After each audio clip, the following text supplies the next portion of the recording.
인사하겠습니다. 복 있는 사람이 됩시다. 은혜 받읍시다.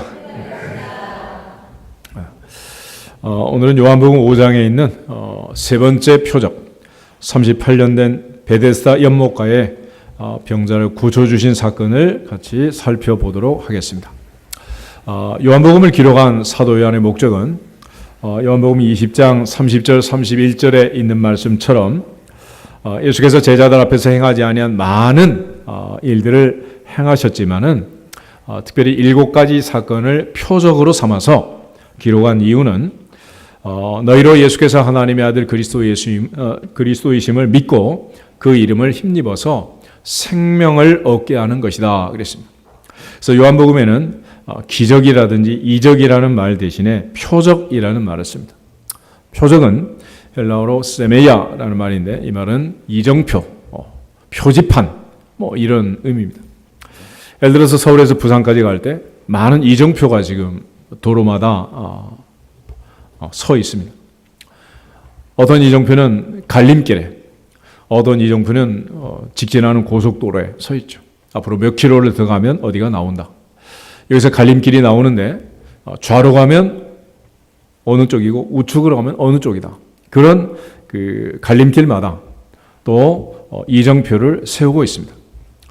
오늘 5장 1절을 보면 그 후에라는 말로 이제 시작이 되는데 그 전에 있던 이야기와 그 후에 있는 이야기가 상당히 밀접하게 연결이 되어 있음을 가르쳐 주고 있습니다. 그 전에 있었던 일은 바로 앞에 이제 갈릴리 가나에서 가버나움에 있는 왕의 신하의 아들을 고쳐주신 예수님께서 34kg 밖에 있는 아이를 원격 조정해서 고치신 그 사건이 기록이 되어 있습니다. 그리고 이 사건의 결론은 53절, 4장 53절, 54절 같이 한번 읽어보겠습니다. 그의 아버지가 예수께서 내 아들이 살아있다 말씀하신 그때인 줄 알고 자기와 그 온 집안이 다 믿으니라. 이것은 예수께서 유대에서 갈릴리로 오신 후에 행하신 두 번째 표적이니라. 아멘. 이 두 번째 표적하고 세 번째 표적, 단계별로 이제 한 단계 한 단계 더 이제 주님 앞에 가까이 가는 이정표를 세우게 됩니다. 그런데 왕의 신하가 예수께서 내 아들이 살았다 말씀한 그때인 줄 알고 온 집안이 그와 더불어 다 믿었다 그렇게 되어 있는데 50절을 보면 이렇게 되어 있어요. 50절에 보면 주여 내 아이가 죽기 전에 내려오소서 그랬더니 예수님께서 하신 말씀이 가라 내 아들이 살아있다 하시니 그 사람이 예수께서 하신 말씀을 믿고 가더니 그랬습니다. 다시 말하면 이 사람의 입장에서는 예수님께서 말씀하신 그때가 바로 아이가 낳은 때다라고 말했지만 또 한편은 이 사람이 예수님께서 말씀하신 그 말씀을 믿고 가는, 그러니까 자기가 믿었던 그때인 것을 성경이 가르쳐주고 있습니다. 오늘 하나님 앞에서 주님께서 행하신 이 많은 일들, 그 어떤 말씀이든지 믿는 자 속에서 역사하느니라. 오늘도 하나님의 은혜로 믿어지는 은혜가 있기를 주 이름으로 축복합니다. 결국 아무리 많은 말씀을 주셔도 창세기부터 말라기까지 마태복음부터 계시록까지 수없이 많은 말씀들이 있습니다. 구약 929장, 신약 260장, 1189장의 말씀이 있어도 믿지 않는 자하고는 전혀 관계가 없습니다. 그래서 이 말씀은 항상 믿는 자에게 역사하는 것이고 요한복음은 이 말씀을 통해서 우리로 하여금 예수께서 하나님의 아들 그리스도이심을 믿고 그 이름을 힘입어 생명을 얻게 하는 것입니다. 오늘 이제 세 번째 표적 역시 우리로 하여금 예수께서 하나님의 아들 그리스도이심을 믿게 하는 것이고 그 이름을 힘입어서 생명을 얻게 하는 이정표요 표지판인 것을 알고 이 사건을 잘 살펴보고 이 표지판을 보고 주님 앞에 한 걸음 더 가까이 나갈 수 있기를 주 이름으로 축복합니다. 5장 1절을 다시 보시면 여기에 이제 그 여러 가지 좋은 면에서 지금 이 상황이 얼마나 행복한가 하는 걸 알 수 있는 단어들이 등장해요. 먼저는 유대인의 명절이 되었다. 그래서 명절 오면 얼마나 기쁘고 즐거워. 근데 요즘에 또 이제 한편은 명절 증후군 그래가지고 또 이제 아주 명절을 싫어하는 사람들이 또 있더라고. 그렇지만 명절은 옛날이나 지금이나 다 기쁘고 즐거운 거죠. 그래서 명절은 페스티벌이다. 페스티벌. 이날은 유대인의 페스티벌이다. 명절이 축제가 지금 다가오고 있는 거예요. 거기다가 예수님이 등장하고 있습니다. 예수께서.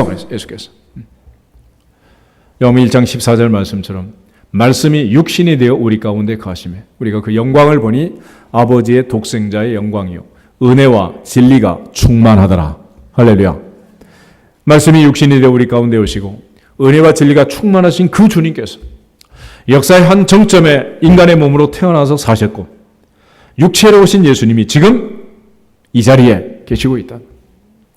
그 다음에 예루살렘에 올라가셨다. 이렇게 돼요. 예루살렘에 올라가셨다.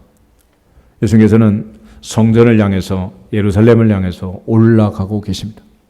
성경을 읽다 보면 올라간다, 내려간다 이런 말들이 많이 나와요. 창세기 35장에 보면 야곱이 자기 딸 디나의 사건을 경험한 다음에 우리가 베델로 어떻게 하자? 올라가자. 그래, 올라가자. 그런데 요나는 배 밑창으로 내려가서 침대칸에서 잠을 자요.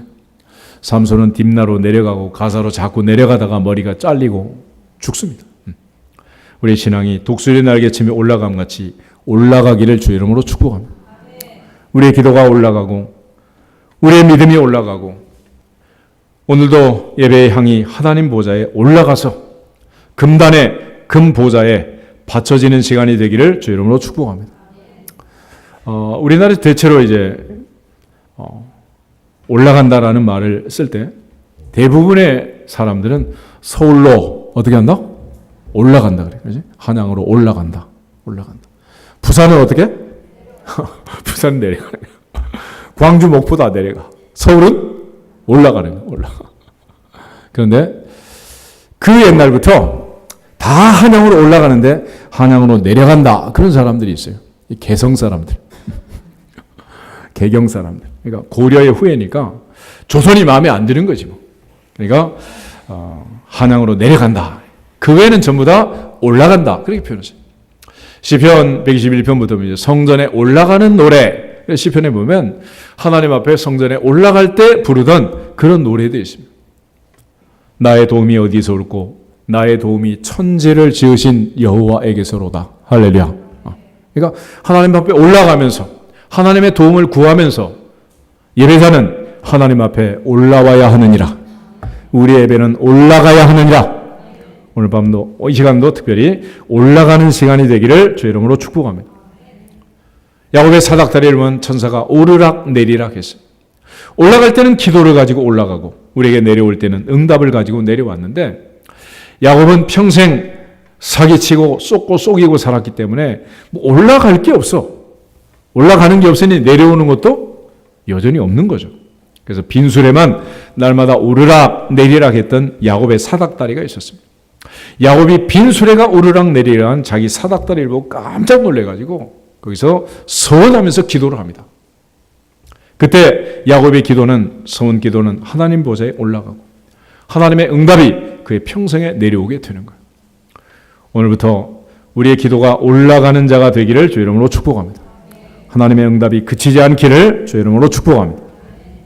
그러다 2절에 보면 예루살렘에 있는 양문 곁에 히브리 말로 베데스다라 하는 못이 있었다. 이렇게 되죠.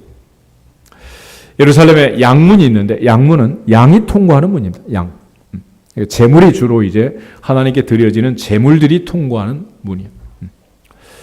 사도행전 3장을 보면 베드로가 안전뱅이를 일으킬 때 이 안전뱅이는 성전 어떤 문? 미문에 앉아 있었다 그래요. 미문. 아름다울 미자를 써서 beautiful gate. 아름다운 문. 그러니까 그 문으로 사람들의 통행이 많고 그러니까 거기가 자리세가 비싼 데야. 그래서 거기서 이제 구걸을 한 거지. 거기를. 또 이제 배설물을 내보내는 분문. 그런 문도 있고. 여러 가지 문들이 많잖아요. 서울에도 이제 뭐 동대문, 서대문, 남대문 할 것 없이 시구문, 자하문 이런 문들이 많잖아요. 그 문은 어떤 것들이 통과하느냐에 따라서 이제 붙여지게 되는 거예요. 그런데 그 양문 곁에 베데스다라 하는 연못이 있었다는 거예요. 그런데 특별히 사도 요한은 히브리 말로 베데스다였다 이렇게 말합니다. 히브리 말로 베데스다라는 뜻이 뭐냐? 베이트라는 말은 집이란 말이에요. 집. 그리고 헤세드라는 자비, 긍휼, 친절, 사랑, 은혜 뭐 여러 가지로 표현할 수 있는 단어인데 이 헤세드라는 말을 합쳐가지고 베데스다 그랬어요. 그러니까 자비의 집, 은혜의 집, 사랑의 집 여러 가지 이제 표현들을 부를 수 있는데 바로 그 은혜의 집에 지금 히브리 말로 베데스라는 그런 연못이 있는 그런 상황에 지금 이제 펼쳐지고 있습니다. 그러니까 예수님께서 예루살렘에 계시고 예루살렘에 있는 양문 곁에 자비의 집이라는 은혜의 집이라는 연못 곁에 있는 거죠. 야곱이 우리가 베델로 올라가자 그럴 때 메이트라는 말은 집이라는 얘기고 엘은 하나님, 그래서 하나님의 집으로 올라가자. 그럼 예수님 태어나신 동네 이름이 뭐죠? 베들레헴. 베이트레헴이라는 말인데 베이트는 집이고 레헴은 떡이라는 떡. 그래서 예수님께서 나는 생명의 떡이다.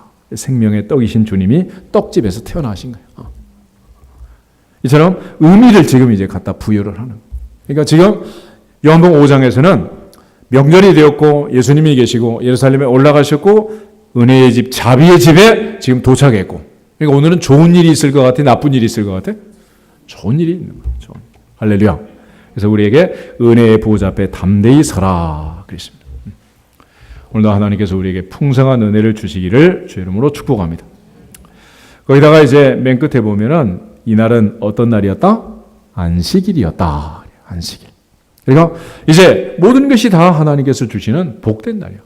안식이라는 말은 뭐냐? 창세기 2장 한번 보실까요? 창세기 2장. 태초에 하나님이 천지를 창조하고 엿새 동안 천지를 창조한 다음에 이어진 일곱째 날이 안식일이었습니다. 그 안식일에 대한 의미를 제일 처음에 이제 설명하는 구절인데 2장 1절부터 3절 말씀을 같이 보겠습니다. 천지와 만물이 다 이루어지니라. 하나님이 그가 하시던 일을 일곱째 날에 마치시니 그가 하시던 모든 일을 그치고 일곱째 날에 안식하시니라. 하나님이 그 일곱째 날을 복되게 하사 거룩하게 하셨으니 이는 하나님이 그 창조하시며 만드시던 모든 일을 마치시고 그날에 안식하셨음이니라. 아멘. 창세기 2장에 나와 있는 태초에 처음 맞았던 일곱째 날 안식일, 그날은 어떤 날이다? 복된 날이다. 하나님이 복되게 하신 날이다. 할렐루야. 그 날이 복이라는 복. 안식일이 복이라는 거지. 이처럼 요한복음 5장을 보면 명절이 되고 예수님이 계시고 예루살렘에 올라가셨고 베데스다라는 은혜의 집에 도착했고 거기에 지금 하나님께서 복되게 하신 안식일을 맞았습니다. 이 정도 상황이면 좋은 일이 있어야 돼요? 나쁜 일이 있어야 돼요? 좋은 일이 있어야죠. 하나님께서 평생 우리에게 이와 같은 복을 주시는 줄로 믿습니다. 그런데 거기를 잘 보면 3절에 많은 병자가 있고 맹인이 있고 다리 저는 사람이 있고 혈기 마른 사람들이 누워 있었다. 거기다가 5절에 보면 38년 된 38배나 된 병자가 있었다. 그러니까 지금 세팅되어 있는 이 상황 장면하고 거기 있는 사람들은 분위기가 맞아요, 안 맞아요? 전혀 안 맞는 사람들이에요. 도대체 이럴 수가 있냐는 거지. 그래서 오늘날 이름은 멋지고 좋은데 실상은 전혀 다른 그런 게 너무 많은 거야. 너무 많아. 우리가 새하늘과 새 땅, 신천지 그러면 영원한 천국, 우리가 들어갈 그 땅인데 지금 신천지라는 말의 뜻이 뭐예요? 이단의 대명사 이단이. 뭐 이런 이상한 꼴이 있냔 말이에요. 거기다가 사랑교회 사랑 없고 소망교회 소망 없고 믿음교회 믿음 없고 막. 도대체 이게 뭐냐는 거야. 뭐예요? 이름도 잘 갖다 붙여. 붙이기는 잘 붙이는데 이름값을 못하고 사는 거죠. 여러분 각자도 이름이 있잖아요. 아버지 어머니가 이름 붙여준 그대로 그 이름에 걸맞게 살아가야 할 줄로 믿습니다. 이름은 지혜인데 안지혜, 노지혜 그럼 되겠어 이게?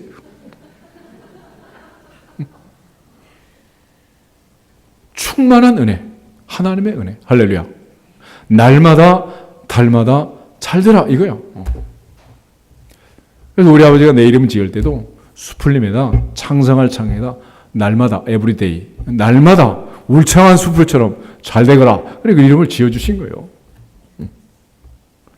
사람들이 이름을 잘 기억을 못하더래요. 그래서 창세기 1장 그랬지. 그래도 기억이 안 나면 이제 할 수 없지 뭐 어떡하겠어.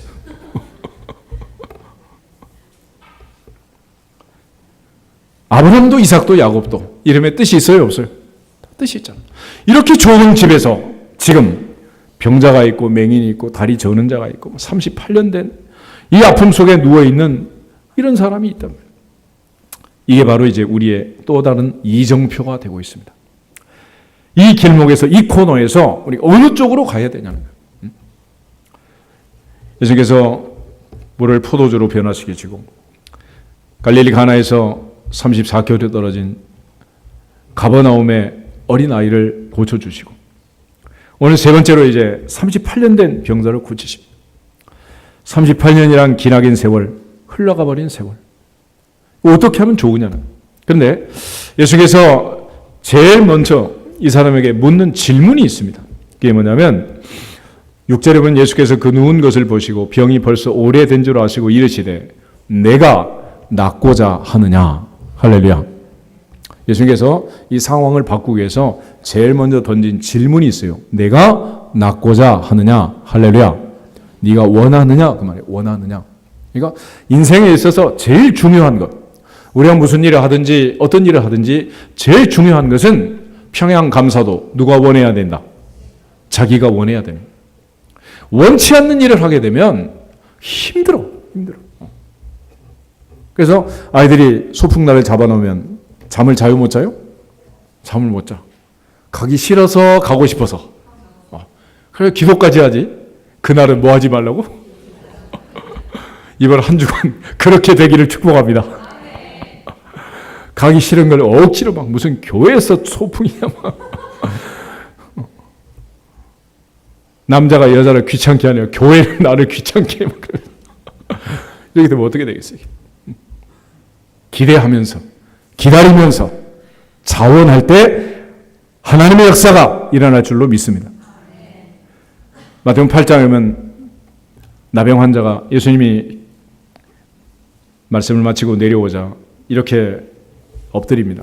주여 원하시면 저를 깨끗하게 할 수 있습니다. 정말 나는 낫고 싶은데 내가 원하는 것과 주님이 원하는 것이 같은지 다른지 그게 지금 궁금하다는 거예요. 고린도서 12장에 보면 사도 바울은 가시를 빼달라고 3번이나 기도를 했습니다. 그런데 하나님께서는 내 은혜가 내게 족하다. 그만 족하다. 그리고 안 고쳐줬어요.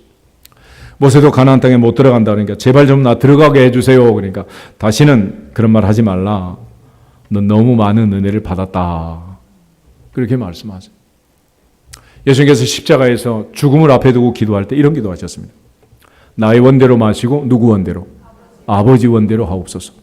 예수님이 이제 원하심이라는 걸 가지고 연결해 보면 예수님은 하나님이 원하시는 것처럼 또 나병 환자는 주님이 원하는 것처럼 그러니까 내가 원하는 것이 주님이 원하는 것이 되고 주님이 원하는 것이 하나님이 원하신 것이 되면 이루어진다 안 이루어진다? 다 이루어지는 거지.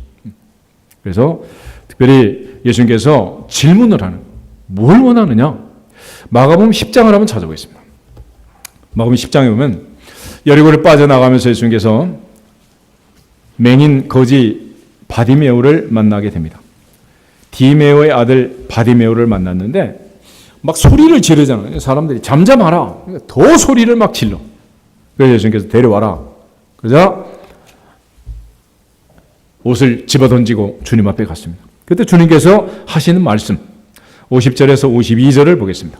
맹인이 겉옷을 내버리고 뛰어 일어나 예수께 나오거늘 예수께서 말씀하여 이르시되 내게 무엇을 하여 주기를 원하느냐? 맹인이 이르되 선생님이여 보기를 원하나이다. 예수께서 이르시되 가라 내 믿음이 너를 구원하였느니라 하시니 그가 곧 보게 되어 예수를 길에서 따르니라. 아멘. 예수님 바디메오에게 이렇게 물어요. 내게 무엇을 해주기를 원하느냐? 뭘 원하느냐? 무엇을 원하느냐? 오늘 하나님의 보좌 앞에서 내가 원하는 것이 무엇인지 주님이 원하신 것이 무엇인지 하나님이 원하신 것이 무엇인지 깨닫고 확신하는 시간이 되기를 주 이름으로 축복합니다. 그래서 주님께서 부르시고 질문하시고. 재밌죠? 49절에 예수님이 하신 말씀 빨갛게 되어 있지. 예수께서 머물러 서서 어떻게 해라? 그를 부르라. 그래. 이걸 부르심, 콜링이라고 합니다. 콜링. 그 다음에 내게 무엇을 해주기를 원하느냐? 너 무슨 일 하고 싶으냐? 어떤 사명, 어떤 사역을 하고 싶으냐? 이걸 가리켜서 소명, 부르심과 더불어서 다음에 오는 단계, 사명이라고 하는 사명, 미션이래, 미션. 하나님께서 각자 우리를 부르실 때, 첫째는 부르심에 대한 확신이 있어야 되고, 두 번째는 하나님이 맡겨주신 일에 대한 사명감이 있어야 됩니다. 에베소서 4장 11절 12절을 찾아보겠습니다. 에베소 4장 11절 12절을 보면 우리 모두에게 주는 부르심과 하나님이 맡기신 일들이 있어요. 소명과 사명이 나오는데 11절 12절 두 절을 보겠습니다. 그가 어떤 사람은 사도로, 어떤 사람은 선지자로, 어떤 사람은 복음 전하는 자로, 어떤 사람은 목사와 교사로 삼으셨으니 이는 성도를 온전하게 하여 봉사의 일을 하게 하며 그리스도의 몸을 세우려 하심이라. 아멘. 11절을 가리켜 부르심, 콜링, 소명이라고 합니다. 12절을 가리켜서 사명, 미션, 우리가 감당해야 할 사역을 얘기하는 거예요. 하나님께서 먼저 부르실 때 어떤 사람은 사도로, 어떤 사람은 선지자로, 어떤 사람은 복음 전환자로, 어떤 사람은 목사와 교사로 삼았다, 불렀다. 그래서 바울은 어머니의 태로부터 나를 작정하시고 하나님이 나를 부르셨다. 그래서 그리스도 예수의 사도가 됐나 바울은 이렇게 이제 얘기를 하죠. 그러니까 바울의 사도권을 주장할 때 항상 하나님의 부르심, 주 예수 그리스도의 부르심, 그 콜링의 분명한 확신을 가지고 나는 주 예수께 붙잡히면 그것을 잡으려고 쫓아간다. 그러므로 주 예수께 받은 사명, 곧 은혜의 복음을 증거하는 일을 마치려 하면은 내 생명을 조금도 귀한 것으로 여기지 않노라. 할렐루야. 그래서 바울은 소명감도 분명했고 사명감도 분명했어요. 나를 부르신 하나님의 부름에 대한 확신이 있었고 하나님께서 내게 맡기신 사명, 일에 대한 확신이 분명했답니다. 오늘 하나님께서 우리를 부르신 그 자리가 어디인지 확인하고 점검하고 확신할 수 있기를 축복합니다. 하나님께서 한 사람 한 사람 우리를 예배자로 부르셨습니다. 오늘도 내 자리에 앉히시고 하나님께서 말씀하시는 거예요. 또 여러 가지 직분들을 주셔서 교회를 섬기게 하잖아요. 또 집에서도 다들 자기의 위치가 있는 거 아니겠어요? 아버지, 어머니, 아들, 딸, 형제, 자매, 언니, 오빠, 누나, 동생 뭐 자기 위치에 따라서 다 자기의 부르신 자리가 있고 그 자리에서 해야 할 사명이 있다는 거예요. 그럼 우리를 부르신 하나님께서 우리에게 맡기신 주께서 주시는 사명, 미션이 뭐냐? 12절에 세 가지를 얘기합니다. 그 첫째가 성도를 온전하게 하여 그랬습니다. 그래서 온전하게 한다는 것은 고치고 치유하고 회복해서 원위치로 회복하는, 원상복구시키는 걸 얘기합니다. 예전에는 뭐 물자가 풍족하지 않아서 전부 고쳤었죠. 자전거도 고치고 시계도 고치고 뭐 라디오도 고치고 뭐든지 고쳤어. 요즘은 어떻게 해요? 바꿔 다 바꿔. 언제 고치고 있냐는 거. 바꿔야지.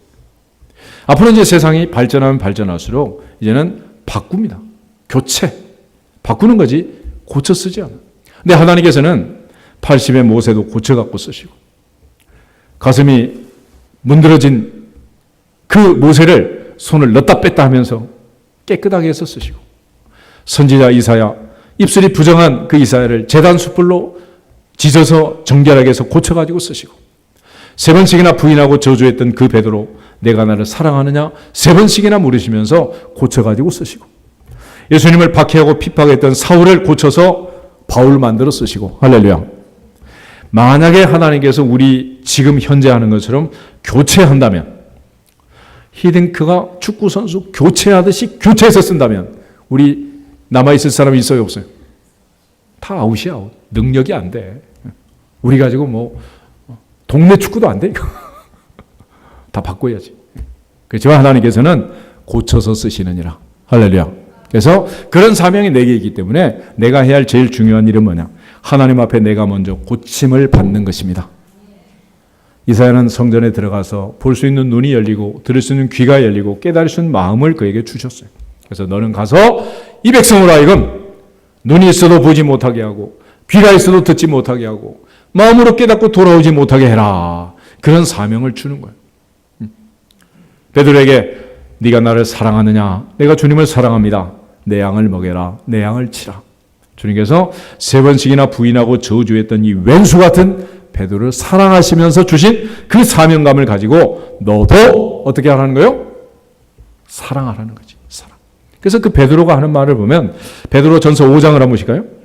베드로전서 5장.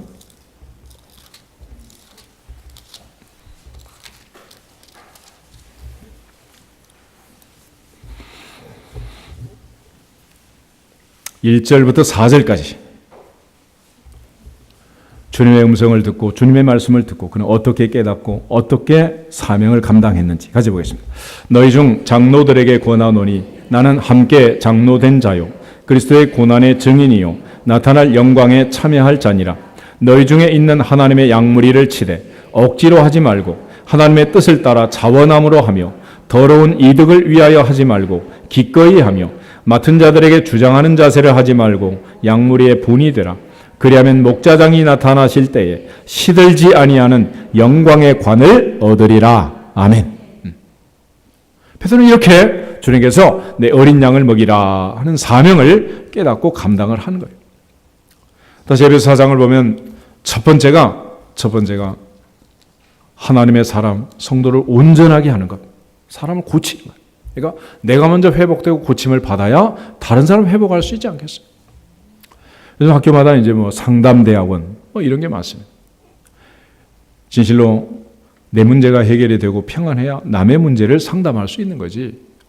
내 코가 석자고 내 인생도 무거운 짐을 아울러 지고 견디다 못해 쓰러지고 있는데 남의 인생을 상담을 하겠습니까? 불가능한 거죠. 그러므로 항상 하나님 앞에서 주님의 은혜로 온전하게 되기를 축복합니다. 두 번째는 봉사의 일을 하게 한다 그랬습니다.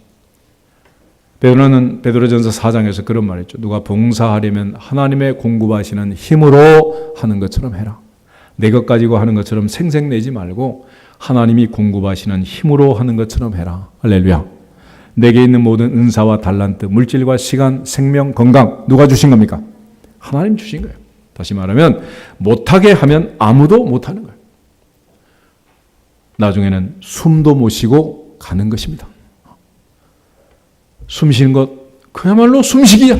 너무 쉬워. 그래서 아무 운동도 안 하는 사람도 숨쉬기 운동을 한다 그러잖아. 근데 나중에는 숨쉬기 운동도 못하게 하시면 못하는 거야. 그래서 하나님 나라 일은 봉사하는 봉사. 거저 받았으니 거저 주어라. 마지막 세 번째가 뭐냐? 그리스도의 몸을 세우라. 이게 사명이라. 그리스도의 몸이 무엇입니까? 그리스도의 몸이 뭐예요? 교회 세우는 것. 이게 사명이에요. 이게. 이거보다 더 큰 사명은 없다. 그래서 우리가 사는 신앙생활은 하나님 중심, 말씀 중심, 교회 중심으로 사는 것이고 세상 끝날까지 교회 중심으로 살아야 할 줄로 믿습니다. 학교에서 아이들 가르치면서 그랬어요. 학교 다니는 게 중요하냐? 교회 다니는 게 중요하냐? 뭐가 중요할 것 같아요? 학교는 안 다녀도 교회는 다녀야 돼. 언제까지? 죽을 때까지. 그렇게 중요한 거예요. 또 교회라는 것은 어떻게 해서 우리에게 등장했느냐? 같이 한번 따라해주세요. 하나님께서 예수님을 보내주시고 예수님은 성령님을 보내주시고 성령님은 교회를 세워주셨다. 그렇게 세워진 교회가 초대교회 아니야? 그리고 그 피값으로 사신 교회를 우리에게 맡겨주시고 그 교회 중심으로 충성하라 그런 거예요. 이제 임직훈련 받는 분들은 더더구나 마찬가지지만 우리 모두가 다 평생 교회를 세우는 일꾼들이 되기를 주의 이름으로 축복합니다. 노예선 목사가 임직을 하고 목회 사역을 합니다. 목사 된 지가 벌써 이제 30년이 됐는데 목사를 면직하는 경우가 있어요. 언제냐? 두 가지 경우인데 첫째는 이단을 설파하면 목사하지 말아야지. 두 번째는 교회를 분열하면 그는 목사 면직시켜요. 그러니까 그 누구도 교회를 분열시키면 된다, 안 된다? 그건 안 되는 거예요. 목사님이라도 교회를 분열시키면 안 되는 거예요. 그러니까 항상 하나님 앞에서 우리가 해야 할 가장 중요한 일은, 우리의 마지막 사명은, 미션은 뭐냐? 그리스도의 몸을 세우는 거예요. 할렐루야. 그래서 하나님께서 나를 부르셨다는 소명감이 분명하고, 하나님께서 내게 맡기셨다는 사명감이 충만해서 바울처럼 목숨 걸고 생명 걸고 마지막 날까지 달려갈 길을 달려갈 수 있기를 주의 이름으로 축복합니다. 그러면 오늘 여기 있는 많은 병자가 있어요. 이 사람들에게도 사명이 있을까요, 없을까요? 당연히 있어요. 당연히. 그래서 예수님께서 고치신 많은 환자들, 단 한 번의 경험을 가지고 2000년이 넘도록 간증하면서 복음을 전하고 있는 거예요. 그런데 오늘 먼저 이제 이 38년 된 병자, 주님께서 물었어요. 내가 낫고자 하느냐? 낫고자 하느냐?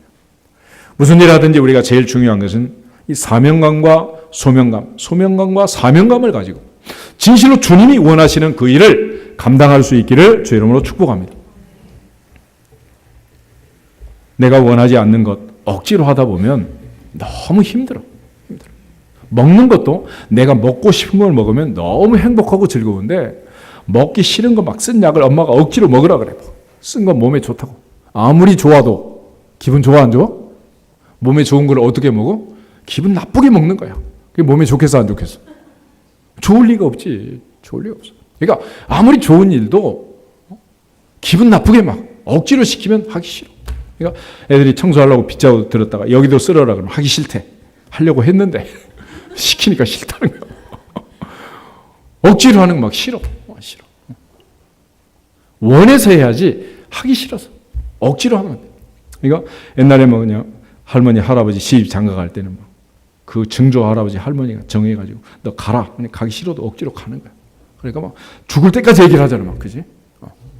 그러니까 요즘 애들한테는 그렇게 말해봤자 소용도 없지만은, 그러니까 억지로 해서 될 일도 아니지만은 억지로 한다고 되는 게 아니라, 결국은 내가 원해야 되는 거야. 원해야 돼.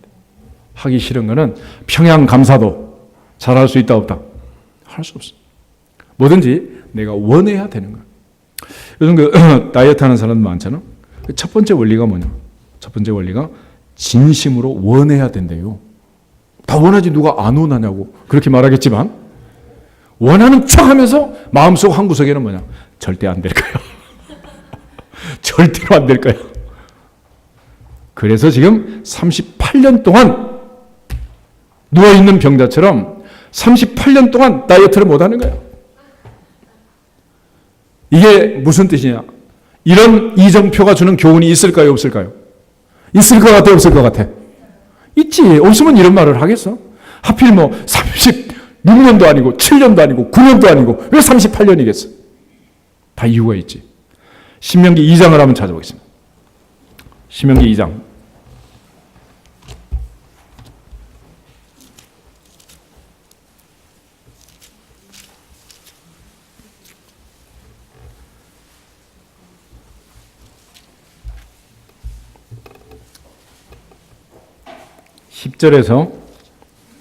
(10절에서) 15절까지 천천히 한번 읽어보겠습니다. 이전에는 예밈 사람이 거기 거주하였는데 아낙 족속같이 강하고 많고 키가 크므로 그들을 아낙 족속과 같이 르바임이라 불렀으나 모압 사람은 그들을 에밈이라 불렀으며 호릿 사람도 세일에 거주하였는데 에서의 자손이 그들을 멸하고 그 땅에 거주하였으니 이스라엘이 여호와께서 주신 기업의 땅에서 행한 것과 같았느니라. 이제 너희는 일어나서 세렛 시내를 건너가라 하시기로 우리가 세렛 시내를 건넜으니 가데스 바네아에서 떠나 세렛 시내를 건너기까지 38년 동안이라. 이때에는 그 시대의 모든 군인들이 여호와께서 그들에게 맹세하신 대로 진영 중에서 다 멸망하였나니 여호와께서 손으로 그들을 치사 진영 중에서 멸하신 고로 마침내는 다 멸망되었느니라. 아멘. 특별히 14절에 보면 가데스 바네아라는 곳이 등장합니다. 이것이 민수기 13장 14장에서 모세가 12정탐꾼을 파송했던 지역이에요. 우리 흔히 광야 40년 얘기를 하지만 첫 해에는 출애굽을 하고 50일째 되는 날 시내산에 도착하고 모세가 40일씩 2번 오르락 내리락 하고 금송아지 사건이 있고 성막을 완성해서 세운 것이 출애굽 제2년 정월 1일, 1년 그렇게 지나갔습니다. 2년 차에는 레위기를 통해서 하나님의 율법을 가르쳤어요. 말씀을 가르친 거예요. 순종하면 복을 받고 불순종하면 저주받는다. 이 말씀을 다 배웠어요. 1년 동안을 배웠어요. 안디옥교에서는 바울과 바나바가 1년 동안 말씀을 가르칠 때 비로소 안디옥에서 그리스도인이라 칭함을 받게 되었더라. 할렐루야. 그런데 이스라엘 백성들은 1년 동안 말씀을 배웠는데 세례 시내를 건너가면 이제 가나안 땅에 들어가게 될 텐데 거기서 거기까지 가는데 얼마 걸렸다고? 38년. 왜 그랬느냐? 12명의 정탐꾼이 갔다 와서 보고를 했습니다. 물증도 가져왔어요. 포도 한 송이를 두 사람이 메고 왔어요. 얼마나 농사가 좋은 땅이면 잘 되는 땅이에요. 그런데 여호수아 갈렙은 그들은 우리 밥이라 여호와께서 우리와 함께 하시는 우리는 들어간다 라고 말했지만 10명은 안 된다는 거예요. 안악자손을 보았고 우리는 메뚜기 같고 우리는 다 죽었고 애굽에 매장지가 없어 끌고 나왔느냐 이러면서 막 애굽으로 돌아가자. 난리가 난 거예요. 난리가. 그렇게 해서 하나님께서 너희 말이 내 귀에 들린 대로 행하리라. 너희 말이 내 귀에 들린 대로 행하리라. 그래서 못 들어간다 죽겠다 하는 사람은 다 죽여주시기까지 38년이 걸립니다. 그리고 마지막 40년째 되어서 그들이 걱정하고 염려하는 처자는 다 들어가고 여호수아 갈렙이 들어가게 된 것입니다. 할렐루야. 그래서 무슨 일이 있든지 우리가 하지 말아야 할 것이 뭐냐면 남 탓하는 것. 절대로 하시면 안 돼요. 태초부터 아담과 하와가 바로 그런 일을 했잖아요. 세상에는 세 종류의 사람이 있는데 하나는 남의 탓하는 사람. 아담이 너 왜 먹었니? 그러니까 누구 탓을 했어? 하나님이 내게 주셔서 나와 함께 하게 하신 그 여자가 내게 주므로 내가 먹었습니다. 난 무죄입니다. 첫째는 하나님 탓이고 둘째는 그 여자 탓이고 그랬잖아. 그 여자한테 물었지. 넌 왜 먹었니? 그러니까 뱀이 나를 꿰물어 나는 먹었나이다. 그래서 두 번째는 변명하는 사람. 세 번째가 뭐냐? 내가 결정하고 내가 선택하고 내가 책임지는 사람. 할렐루야. 그래서 무슨 일이 있든지 남 탓하거나 변명하지 않고 책임을 전가시키지 않고 책임지는 사람들이 되기를 축복합니다. 그 사람들이 바로 여호수아 갈렙이고 가나안 땅에 들어간 거예요. 그래서 38년 동안 이스라엘 백성들이 한 일이 뭐냐? 책임을 전가하고 변명하고 남 탓하고 계속 그런 거예요. 요즘 신문에 뉴스에 보도된 내용은 다 그 얘기야. 그렇죠? 계속 남 탓하는 거죠. 네 탓하고 내 탓하고. 우리가 하나님 앞에서 하나님이라도 억지로 우리를 시키지는 않아요. 내가 문 밖에 서서 두드린다. 문을 열면 그때 나는 너에게로 들어가 너로 더불어 먹고 너는 나로 더불어 먹는다.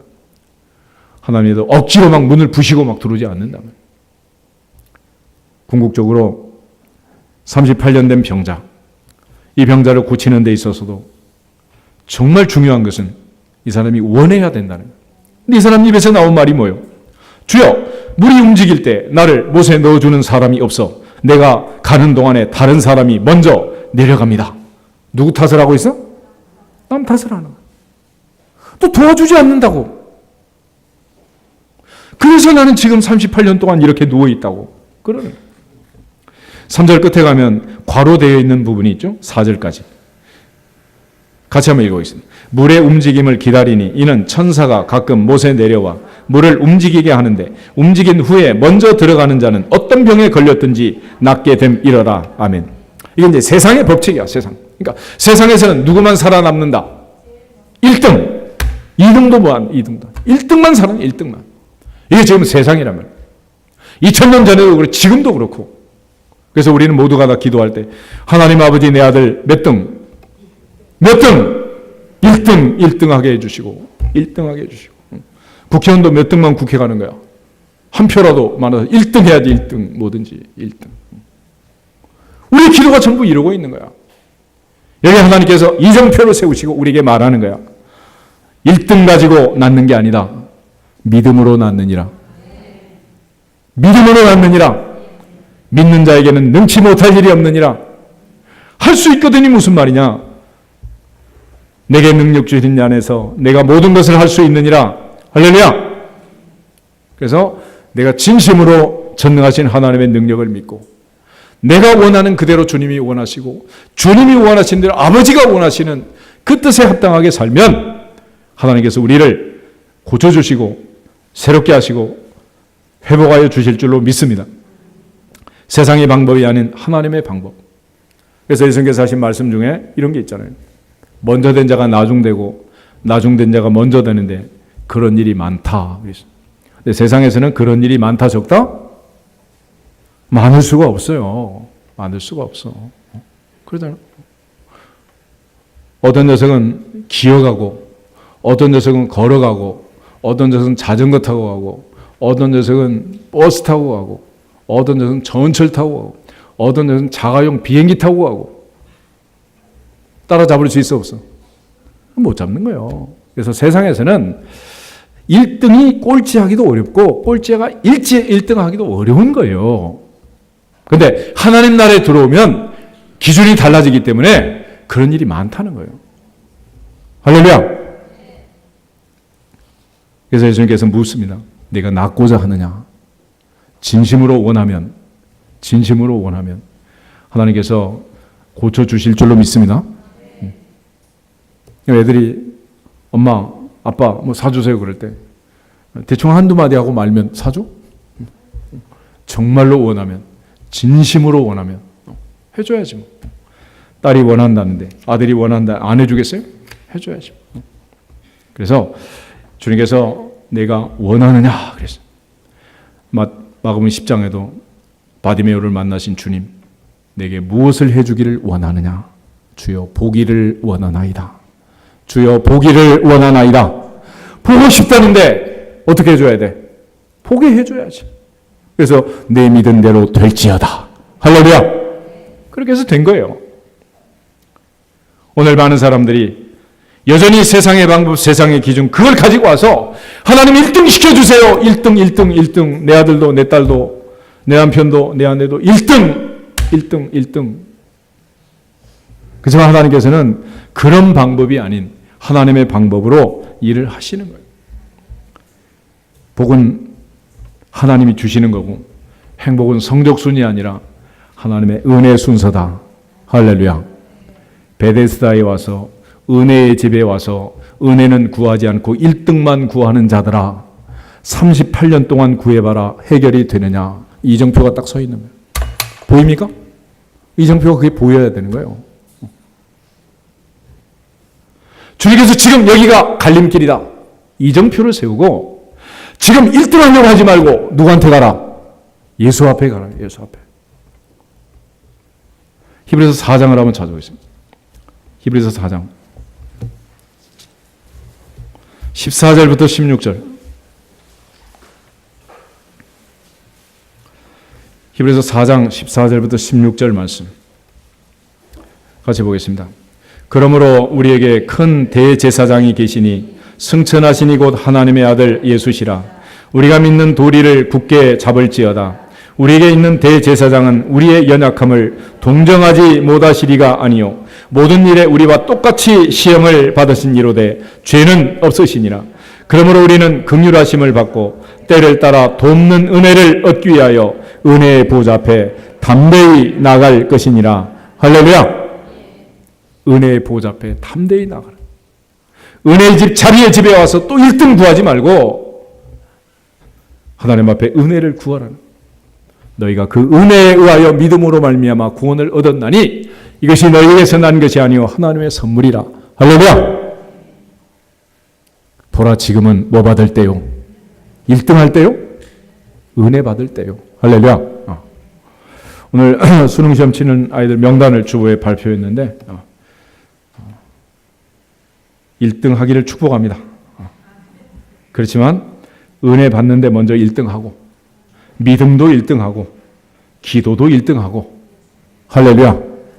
복 받는 것도 1등하고 맨 끝에 가서 수학도 1등하고 영어도 1등하고 할렐루야. 그건 안 해도 뭐 좋은 건 아니지만 여튼 은혜가 먼저야. 은혜. 그거 1등 해야지. 은혜 받으러 와가지고 머리가 복잡하면 은혜 받습니까? 이게? 무슨 은혜를 받겠어?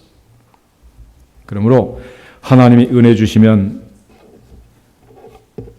7년 풍년이 들어도 요셉은 총리가 되더라고요. 하나님이 은혜 주시니까 엘리야는 3년 6개월 가물어 메마른 땅에 사르밧 과부 집에 가서 굶지 않고 살더라고요. 하나님이 은혜를 주시니 다니엘은 사자굴을 통과하고 사드락 메삭 아벳느고는 풀무불을 통과하더라고요. 우리 모두 은혜로 살기를 주 이름으로 축복합니다. 그 은혜를 하나님께서 남편에게도 아내에게도 아들 딸에게도 주셔서 은혜의 보좌 앞에 담대히 서고 오늘도 지금이 은혜 받는 시간이요 지금이 구원의 날인 것을 알고 예수께서 하나님의 아들 그리스도심을 믿게 하는 이 이정표 앞에서 세상으로 가지 말고 허튼 데로 나가지 않고 주님 가신 길 십자가의 길 주님 따라가는 길 그 길을 갈 수 있기를 주의 이름으로 축복합니다. 오늘은 안식일이다. 은혜 받는 날이다. 복 받는 날이다. 베데스다에 왔다. 하나님께서 은혜 주시는 그 연못에 왔다. 근데 거기 와서도 1등만 하려고 하는 게 1등.